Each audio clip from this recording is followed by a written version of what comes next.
ಹರಿ ಓಂ ಶ್ರೀ ಗುರುಗಣಾಧಿಪತಿಯೇ ನಮಃ. ವೇದವ್ಯಾಸರು ರಚಿಸಿರ್ತಕ್ಕಂಥ ಭಾರತದಲ್ಲಿ ಒಂದು ಸುಂದರವಾದಂತಹ ಕಥೆಯುಂಟು.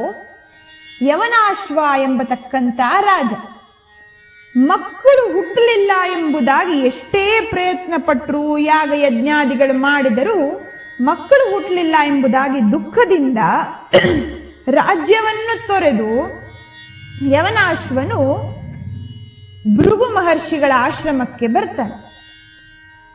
ಭೃಗು ಮಹರ್ಷಿಗಳು ವಿಚಾರವನ್ನು ತಿಳಿದಾಕ್ಷಣ ಅವರ ಪುತ್ರನಾಗಿರತಕ್ಕಂಥ ಭಾರ್ಗವನಿಗೆ ಒಂದು ಯಜ್ಞವನ್ನು ಮಾಡಿ ಪುತ್ರನನ್ನ ಪಡೆಯುವಂತಹ ವರವನ್ನು ಪಡೀಲಿಕ್ಕೆ ತಿಳಿಸ್ತಾರೆ. ಅದಕ್ಕನುಗುಣವಾಗಿ ಭಾರ್ಗವನೂ ಕೂಡ ಯಜ್ಞವನ್ನು ಮಾಡಿ ಆ ಯಜ್ಞದ ಫಲವನ್ನ ತೀರ್ಥದ ರೂಪದಲ್ಲಿ ಒಂದು ಕಮಂಡಲದಲ್ಲಿ ಹಾಕಿಟ್ಟಿರುತ್ತಾನೆ.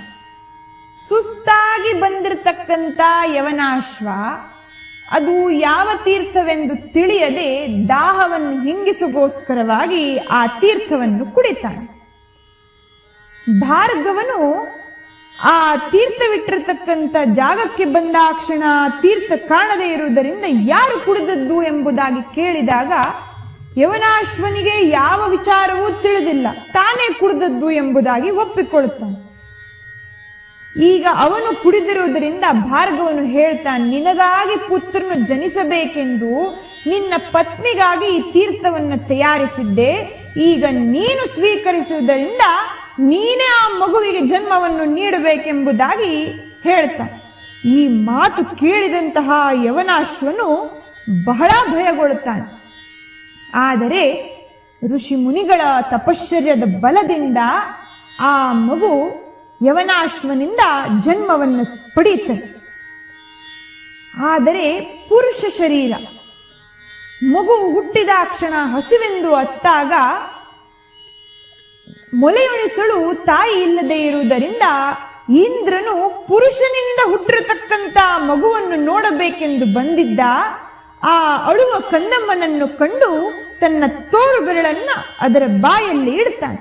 ಇಟ್ಟಾಕ್ಷಣ ಆ ಮಗುವಿಗೆ ತೃಪ್ತಿ ಹೊಂದು ಸಂತೋಷ ಪಡ್ತದೆ.